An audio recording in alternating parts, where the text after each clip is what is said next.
When we talk about success, growth, leadership, or even simply becoming better at what we do, most of us immediately think about strategies, tools, and skills. We think about working harder, learning more, or finding the right opportunity. But let me tell you something that's even more powerful than all of those combined. It's the ability to control your emotions. Because the truth is, people don't act on data, they act on how they feel about data. People don't follow instructions, they follow inspiration. And inspiration is always emotional. Think about the last time you made a big decision, whether it was personal or professional. Did you sit down, make a spreadsheet of pros and cons, analyze the percentages, and then pick the option with the highest probability of success? Probably not. Maybe you justified your decision later with logic, but the choice itself came from an emotional place. It came from fear, from hope, from excitement, or from a gut feeling. That's because human beings are not logical creatures that occasionally feel emotions. We are emotional creatures that occasionally try to justify our feelings with logic. That's why controlling your emotions isn't about becoming cold, robotic, or detached. It's about acknowledging the power emotions already have in your life and deciding not to let them run wild. It's about being the master of your emotions, not their servant. Because when you master them, you can direct them towards outcomes that serve you and the people around you. I'll give you an example. Imagine a leader walking into a room where the team has just suffered a major failure. Everyone feels defeated. The atmosphere is heavy. People's heads are down. The energy is low. Now, that leader has a choice. If they allow frustration, disappointment, and anger to take control, they might lash out. They might blame, criticize, or lose their temper. What happens next? The team feels even more defeated. Trust is broken. People pull away. But if that leader takes a moment, acknowledges their own emotions, and chooses a different state, if they enter with calm, optimism, and determination, they can shift the entire atmosphere. Instead of anger, they bring encouragement. Instead of blame, they bring accountability and focus. Suddenly, the team feels a sense of hope. They rise. They start to see possibility again. The only thing that changed was the leader's emotional control. The facts didn't change. The failure still happened, but the emotional response changed the meaning of the failure, and therefore it changed the outcome. That's the power of controlling your emotions. You influence not just yourself, but everyone connected to you. Now, let's take this idea deeper. When you feel stressed, when you feel pressured, when something unexpected happens, your brain immediately goes into survival mode. It floods your body with adrenaline and cortisol. Your heart beats faster. Your mind races, your breathing shortens. This is a natural response. It's how our ancestors survived danger. But here's the problem in the modern world. Most of the things we face are not life or death situations. They are emails, deadlines, arguments, traffic, setbacks, disappointments. Yet our body reacts the same way as if we were running from a lion. And when you make decisions in that state, when your emotions are controlling you, you don't think long term. You don't think clearly. You react. And most of the time, those reactions lead to regrets. We snap at someone we love. We send an email we wish we could take back. We make a decision to quit when we should have stayed, or we stay when we should have left. Controlling your emotions doesn't mean shutting them off. It means recognizing what's happening inside you and creating space between the stimulus and your response. It's the ability to feel the frustration, feel the fear, feel the anger, but not let those emotions dictate the action. Because when you pause, even for a moment, you shift from reaction to response. And in that space, you regain control of the outcome. I once met someone who worked in emergency medicine. They told me something fascinating. When chaos erupts, when lives are on the line, when every second matters, the person who panics first is rarely the least skilled. It's often the most knowledgeable person who loses themselves to emotion. Why? Because they're overwhelmed by the weight of responsibility. But the ones who excel in those environments, the ones who save lives, are not the ones who know the most facts. They're the ones who stay calm, control their emotions, and focus on what matters most in that moment. Their calmness gives clarity to others. Their emotional control literally saves lives. That applies to us too, even if we're not saving lives in an emergency room. In business, in relationships, in personal growth, our ability to control emotions under pressure determines the trajectory of our lives. Think about it. How many opportunities are lost because someone let fear stop them? How many relationships are broken because anger wasn't controlled? How many dreams are abandoned because frustration convinced someone to quit too early? Here's the part that often surprises people. Controlling your emotions doesn't happen in the moment of crisis. It's trained long before. It's a daily practice. Just like athletes don't train during the game, emotional mastery is built in the small, quiet moments of everyday life. It's built when you choose patience instead of snapping at the barista for being slow. It's built when you pause before responding to criticism online. It's built when you take a breath before reacting to a disappointing outcome. Every time you do this, you're building the muscle of emotional control. So when the big moments come, you don't fall apart. You rise. Another thing we need to understand is that emotions are contagious. If you walk into a room full of anxious people, you'll start to feel anxious too. If you surround yourself with people who are constantly angry or bitter, you'll start to carry that same energy. But the opposite is also true. One person with calm confidence can shift the atmosphere of an entire room. One person with optimism can spark hope in others. And the one who controls their emotions becomes that person. They become a thermostat, not a thermometer. They don't just reflect the temperature of the environment, they set it. So when I say controlling your emotions controls your results, it's not just about personal success, it's about the ripple effect. Your ability to remain calm, optimistic, and focused doesn't just help you make better decisions, it inspires the people around you to do the same. It creates trust, and trust is the foundation of all meaningful relationships, whether in business, in leadership, or in life. The truth is, we cannot stop emotions from arising. Fear will come, anger will come, frustration will come. What matters is whether we let them drive the car or we keep them in the passenger seat. You can acknowledge them without handing them the steering wheel. Because if fear is driving, you will always play small. If anger is driving, you will always burn bridges.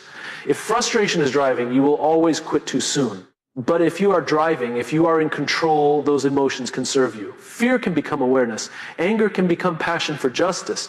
Frustration can become fuel for innovation. Control your emotions and you control your story. You decide whether you are reactive or intentional, whether you are led by chaos or guided by clarity. And that decision, the decision to master your inner world, will determine every result you produce in the outer world. So the next time you're about to react, pause. The next time you feel overwhelmed, breathe. The next time fear tells you not to try, smile and take a step forward anyway. Because your emotions may try to control you, but they only succeed if you let them.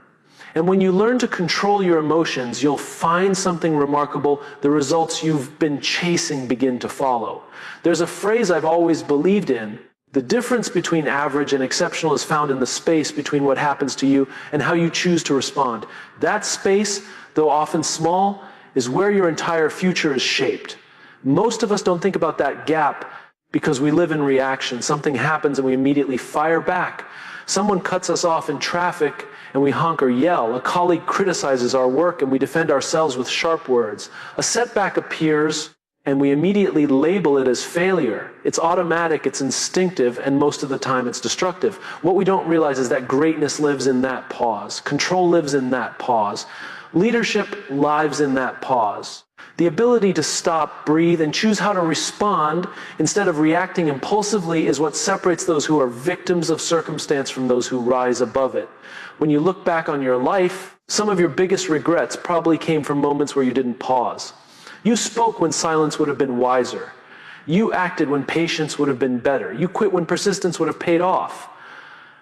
And when we reflect, we often say, I wish I had taken a moment. I wish I had thought it through. That's the gap I'm talking about, the space between reaction and response.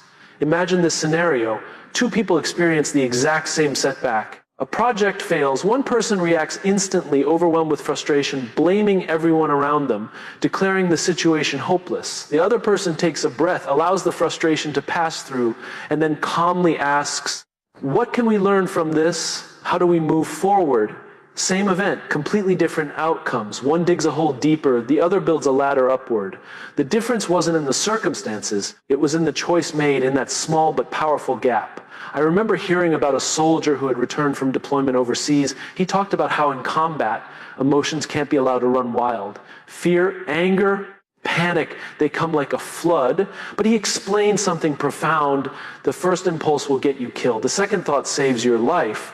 What he meant was that the instinctive reaction, the one fueled purely by adrenaline and fear, is rarely the right move. It's the pause, the quick recalibration, the conscious choice that leads to survival.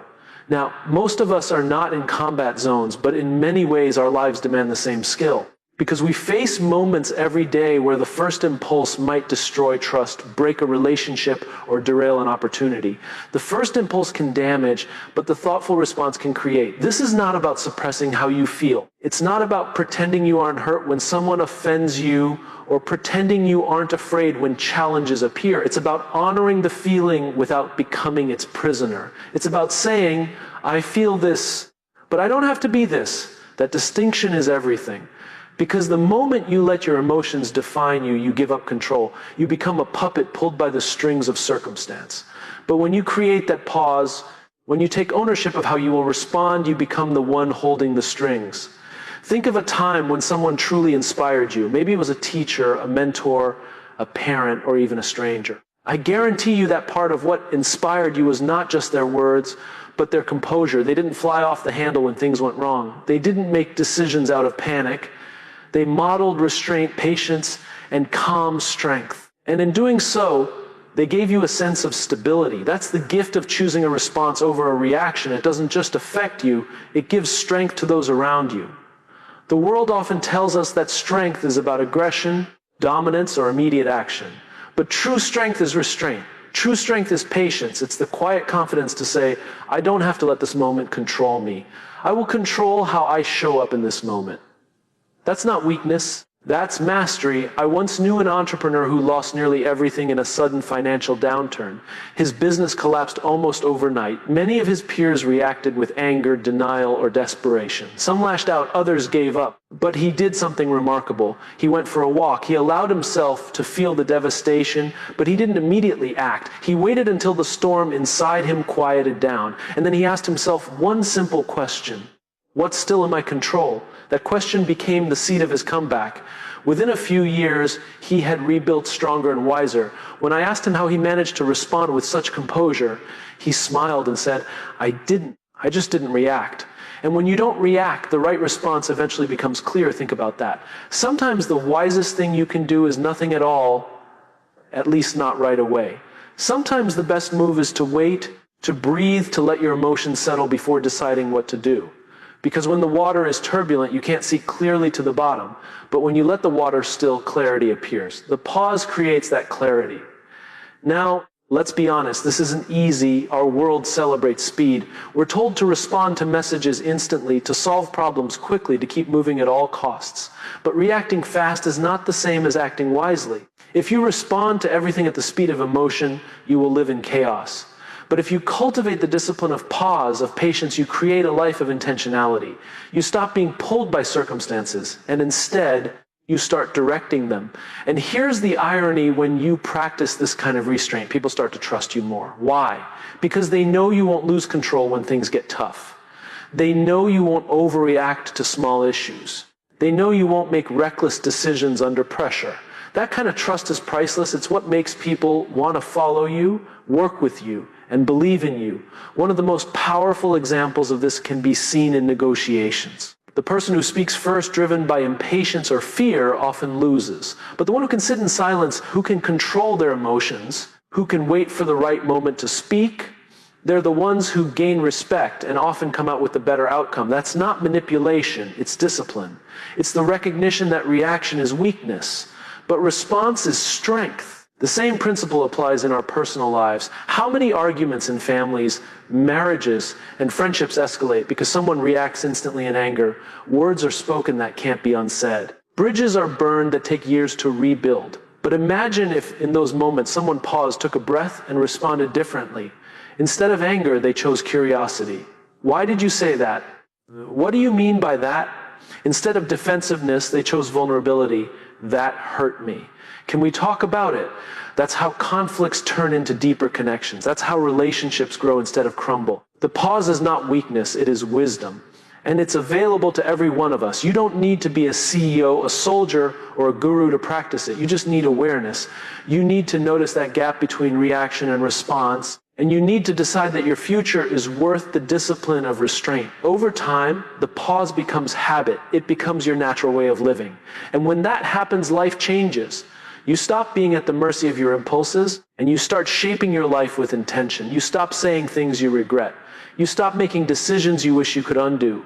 You start building trust, creating stability, and producing results that last. The events of your life will always be unpredictable. People will disappoint you, challenges will come, failures will happen. You can't control that.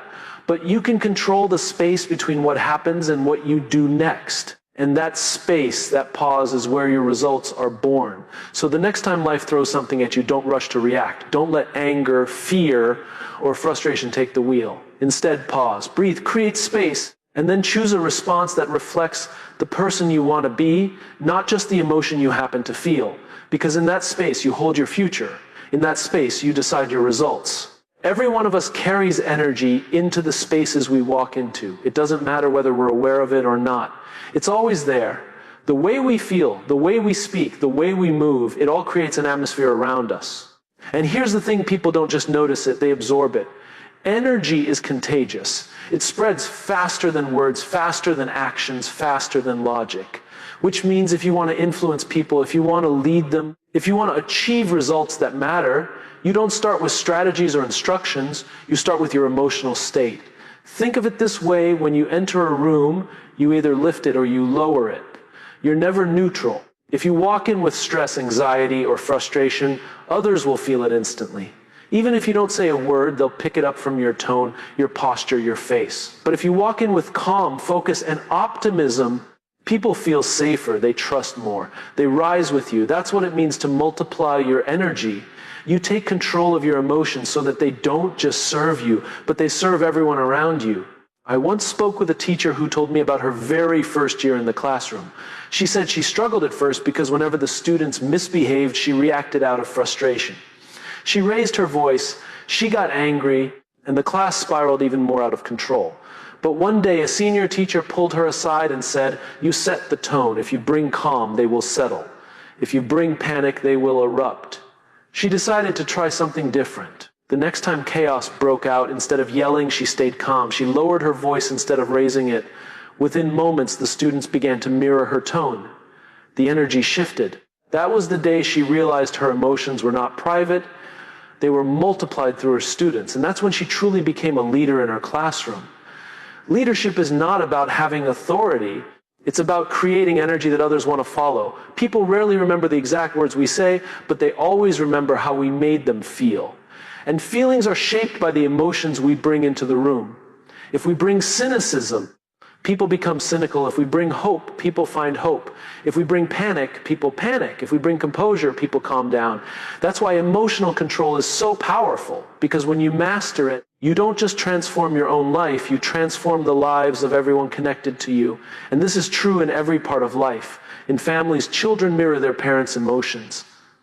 If parents are constantly stressed, the children grow up carrying that same energy. But when parents model patience and resilience, children learn strength. In teams, employees mirror their leader.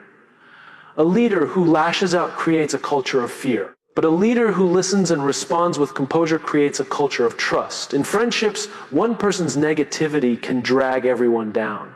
But one person's positivity can light everyone up. You can't separate your emotions from your influence. They are one and the same. Here's the mistake many people make. They think controlling emotions means suppressing them.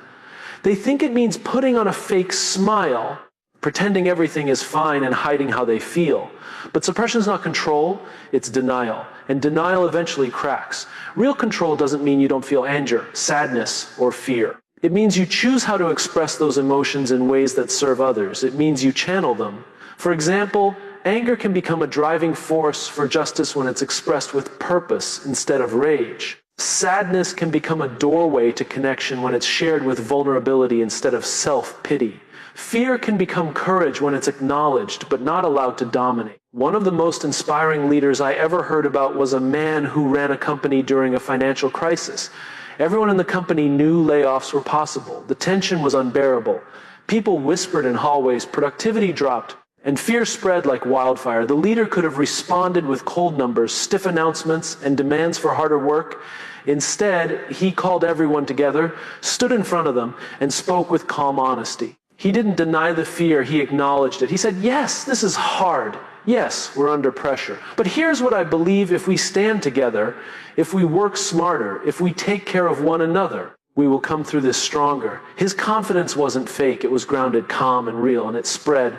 The company not only survived, but within 2 years it grew beyond where it had been before. Why? Because the leader understood his emotions weren't his alone, they were multiplied across the entire organization. Think about what that means for your own life. Every time you choose how to manage your emotions, you're not just affecting yourself, you're setting the tone for everyone around you. If you wake up in the morning and decide to dwell on everything that's wrong, you're not the only one who pays the price. The people you live with, work with, and interact with will feel it too. But if you decide to start your day with gratitude, with intention, with a calm focus, you give others permission to rise as well. That's the gift of emotional mastery. It multiplies. And here's something powerful: people are not inspired by perfection, they're inspired by presence.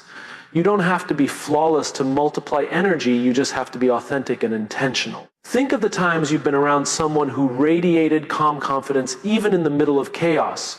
They didn't pretend the chaos wasn't there. They didn't hide their emotions. They simply managed them in a way that gave you strength. That's what emotional leadership looks like. Now, of course, this requires practice, because the truth is, when we're tired, stressed, or overwhelmed, our emotions naturally lean toward negativity. It's easy to snap. It's easy to complain. It's easy to spread frustration. That's why emotional control is a discipline. It's something we choose daily. And the choice isn't just for us. It's for everyone who depends on us, everyone who looks to us, and everyone who's affected by the energy we carry. There's a story I love about a musician who was once asked why his orchestra sounded so different when he conducted, even though they were the same players. He smiled and said, because the conductor sets the tone. He wasn't just talking about tempo or rhythm, he was talking about energy. When he stood on the podium, his presence, his emotion, his intention flowed through every member of that orchestra. The musicians mirrored him, and together they created harmony. That's what happens in life too. The people around us mirror our emotional state. If we want harmony, it starts with us. So if you want to multiply the best kind of energy, ask yourself, what are you bringing into the room? Are you bringing stress, anger, or fear? Or are you bringing calm, hope, and determination? Because the truth is, you always bring something, and people will always feel it. Your results, your influence, your impact, they don't begin with what you say or what you do. They begin with the energy you carry. Control that energy, and you don't just control your own results. You amplify the results of everyone you touch. That's the kind of leadership the world needs. That's the kind of leadership each of us is capable of. So the next time you step into a meeting, into your home, into a conversation, remember this: you are not just one person. You are a multiplier, and the emotions you carry will echo far beyond yourself. Control them, channel them, and direct them with purpose. Because when you do, you don't just change your own life, you change the atmosphere of every room you enter and the lives of every person who enters you. Life will test you. That's not a possibility, that's a guarantee. No matter how smart you are, no matter how well you plan, no matter how prepared you think you might be, the world has a way of throwing curveballs when you least expect them. And when those moments come, when the business fails, when the relationship ends, when the opportunity slips away, the difference between those who collapse and those who rise is not intelligence. It's not resources, it's not even talent. It's resilience, and resilience at its core is the ability to control your emotions when the storm hits. Think about it. Every setback begins as an emotional event. When something goes wrong, your first experience is not logical, it's emotional. You feel disappointment, frustration, anger, sadness, maybe even shame. Those emotions rush in like a flood. And if you let them take control, you start making decisions that only make things worse. You quit too soon. You lash out at the wrong person. You convince yourself the story is over when, in reality, the story has just begun. Resilience doesn't mean you don't feel those emotions. It means you feel them deeply, but you don't let them own you. You allow yourself to process them, but then you choose to act with clarity, not chaos. I once heard about a marathon runner who had trained for months for a big race. On the day of the event, only halfway through, he felt a sharp pain in his leg. It wasn't enough to stop him, but it was enough to slow him down. He told me later, at that moment, I had two choices. I could listen to the voice in my head screaming at me to quit, or I could listen to the quieter voice saying, keep going. One more step, one more mile. He finished the race not with the time he had hoped for, but with a lesson that would serve him for life. He said, "I realized resilience is not about winning easily. It's about not giving in to the emotions that tell you to stop. The world is not broken by challenges, it is broken by our inability to handle them. It's not the obstacle itself that destroys us, but the way we react to it emotionally. When we panic, when we despair, when we surrender to hopelessness, we turn setbacks into permanent defeat.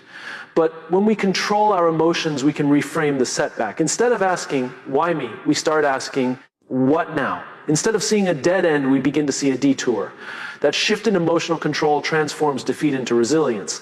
Let's take an example from business history. In the early days of his company, a young entrepreneur faced failure after failure. Products flopped, investors pulled out, critics laughed. Most people in his position would have given up, overwhelmed by embarrassment and frustration. But he didn't. He chose to manage his emotions, to stay calm in the storm, and to look at every failure as data instead of disaster. Each setback was a lesson, not a death sentence. Today, that company is one of the most recognized in the world. The resilience that made it possible didn't come from avoiding failure. It came from controlling the emotional chaos that failure created. And this is true not just for entrepreneurs or athletes, but for all of us. Every one of us faces moments that test our strength. Maybe it's a personal loss, maybe it's rejection.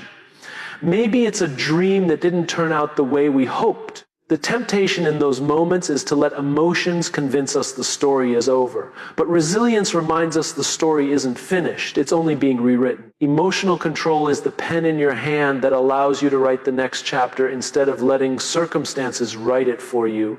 I met someone once who had gone through a devastating personal loss. I asked them how they managed to keep moving forward, and their answer was simple. I gave myself permission to grieve, but I didn't give myself permission to stop living. That's emotional control. It doesn't mean ignoring your pain. It means honoring it, but not letting it define you. It means acknowledging, yes, this hurts. Yes, this is hard. But this is not the end. That's resilience in its purest form. The beautiful thing about resilience is that it grows stronger the more you use it. Just like a muscle, it's built through resistance. Every time you face a challenge and choose to manage your emotions instead of letting them manage you, you're building resilience. The next time a storm comes, you'll find yourself stronger, calmer, more grounded. You'll realize that what used to break you no longer has the same power over you. This is why the people who inspire us most are not the ones who had it easy. They're the ones who faced unimaginable challenges and didn't let those challenges destroy them. They're the ones who turned pain into wisdom, who turned failure into growth, who turned loss into perspective. What inspires us about them isn't that they avoided suffering. It's that they controlled their emotions in the midst of suffering. And in doing so, they showed us what resilience looks like. There's a saying that smooth seas never made skilled sailors. It's in the storm where the sailor learns to steer. The same is true for us. You don't learn resilience when everything is going your way. You learn it when nothing is going your way, and you still find a way to keep going. And the way you do that is by controlling the emotions that tell you to give up. Now, resilience doesn't mean you never fall. It doesn't mean you never stumble. It doesn't mean you never feel broken. It simply means you refuse to stay down. It means that every time you fall, you control the emotions that whisper, stay down, and you choose the ones that say, rise again. That choice, repeated over and over, is what builds a resilient life.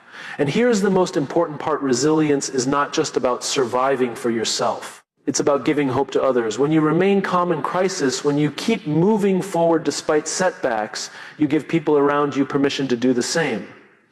You become an anchor for them. Your emotional control becomes a source of stability for others who may not yet have found their own. And in that way, resilience multiplies. It becomes not just your strength, but the strength of everyone connected to you. So when I say resilience is emotional control in action, I mean this, it's not about denying the storm. It's about steering through it. It's not about avoiding failure. It's about responding to failure with calm and clarity. It's not about being unbreakable. It's about refusing to let being broken be the end of your story. The storms will come. The challenges will appear. The setbacks will test you. But remember this, you are not defined by what happens to you. You are defined by how you respond. Control your emotions and you'll find resilience. Find resilience and you'll find the strength to keep moving forward no matter what life throws at you. And in the end, it's not the storm that matters. It's the sailor you become by learning to steer through it. Every result you see in your life is a reflection of what's happening in your mind. Not sometimes, not occasionally, but always. The quality of your results mirrors the quality of your state of mind. When your mind is scattered, your results are scattered. When your mind is disciplined, your results are disciplined. When your mind is fueled by optimism, focus, and clarity, your results carry the same energy. That's why controlling your emotions matters so much, because your emotions shape your state of mind, and your state of mind shapes your outcomes. Think about the days when you wake up tired, frustrated, or distracted. Even simple tasks feel heavy. You misplace your keys, you forget small details, you take longer to finish things that normally take minutes. The results of the day mirror the chaos inside. Now think about the days when you wake up with calm energy, when your emotions are balanced and your mind is clear. Suddenly, you make better decisions, conversations flow more easily, and opportunities seem to appear. The outside world didn't change, your state of mind did, and that shift created different results. I once had a conversation with an athlete who had competed at the highest level. I asked him what separated the great from the good. His answer surprised me. He didn't say talent. He didn't say training. He didn't even say luck. He said, it's state of mind. When the pressure is highest, the ones who can stay calm and clear, they win. Everyone else lets their emotions cloud their focus. He told me that in moments of stress, the average athlete gets consumed by fear of losing, while the great athlete channels the same energy into focus on execution. The same physical skills, the same training, but a completely different outcome, all because of state of mind. This principle applies everywhere, not just on the field. A leader who allows stress to dominate their mind creates panic in their organization. A leader who manages their emotions and stays grounded creates trust and direction. A student who lets fear of failure control them underperforms, even when they know the material. But a student who controls their fear and keeps a calm mindset performs at their true potential. The results always follow the state of mind. Let me give you a story. There was a man who lost his job after decades of working at the same company. At first, his emotions took over. Fear, anger, frustration. He spent weeks spiraling, convinced that everything was over. His state of mind created paralysis. But one morning, he realized that his results would only change if his mindset did. He decided to reframe his situation. Instead of saying, I've lost everything, he said, I've been given a chance to reinvent myself. That shift didn't magically solve his problems, but it gave him the energy to act. Within a year, he had started a business doing something he loved, something he never would have attempted if he hadn't been forced out of his comfort zone. His results followed his state of mind. The facts of his life hadn't changed. What changed was the lens through which he saw them. That's the hidden truth. Reality is less about what happens to us and more about how we interpret what happens. Two people can face the same challenge. One sees it as the end, the other sees it as the beginning. The difference isn't the situation, it's the mindset. And the results they achieve reflect that difference. When your emotions control you, your mind is unstable. Fear narrows your vision. Anger blinds your judgment. Frustration convinces you to quit before you should. But when you control your emotions, you create stability inside, and from that stability comes clarity. And from that clarity comes consistent action, and from consistent action come results. That's the chain. It always begins with your state of mind. I remember talking to a small group of entrepreneurs who had faced rejection after rejection from investors. Some were bitter. They saw the system is rigged. And because they believed that, they stopped trying. Others said, every no is getting us closer to the right ayahs. They kept refining their pitch, kept learning, kept showing up. Guess which group succeeded? Same circumstances, same rejections, but different results because of different mindsets. It's easy to believe that results come from strategy, resources, or timing. And yes, those matter, but none of them matter if your mind is not in the right state. Strategy doesn't work if you quit too soon. Resources don't matter if you misuse them. Timing doesn't matter if fear keeps you from acting when the moment arrives. But when your state of mind is steady, when your emotions are managed, you maximize every resource, you learn from every failure, and you seize every opportunity. Here's something else: your results don't just reflect your mindset in the short term. They reflect it over the long term. Because emotions create habits and habits create destiny. A person who lives in a state of constant frustration develops habits of quitting, of complaining, of blaming. Over time, those habits define their life. A person who lives in a state of calm determination develops habits of persistence, of problem solving, of optimism. Over time, those habits define their success. One state of mind leads to spirals downward, the other leads to spirals upward. The difference is emotional control, and don't misunderstand me. It doesn't mean you have to be happy and positive all the time. That's not real. Life will bring sadness, anger, fear. Emotional control doesn't erase those feelings. It means you don't build your house on them. You don't let them become the foundation of your mindset. You acknowledge them, you process them, and then you choose a state of mind that leads you where you want to go. The greatest leaders in history, the ones who achieved extraordinary results, all had this in common. They controlled their emotions in the midst of crisis. They didn't deny fear, but they didn't let fear define them. They didn't deny uncertainty, but they didn't let uncertainty paralyze them. They chose calm, focus, and resilience. And because of that, they inspired millions. Their results were not accidents. They were reflections of their state of mind. Think about your own life right now. What results are you getting? If they're not the results you want, ask yourself honestly, what state of mind am I living in? Is it fear? Is it anger? Is it doubt? Because if it is, no strategy will save you until you shift your mindset. But if you choose calmness, clarity, and determination, even the smallest steps forward will compound into extraordinary results. This is why I say results follow state of mind. Because it's not just about doing more, working harder, or pushing faster. It's about aligning your emotions with your vision. When your inner world is steady, your outer world begins to reflect that steadiness. When your inner world is chaotic, your outer world mirrors that chaos.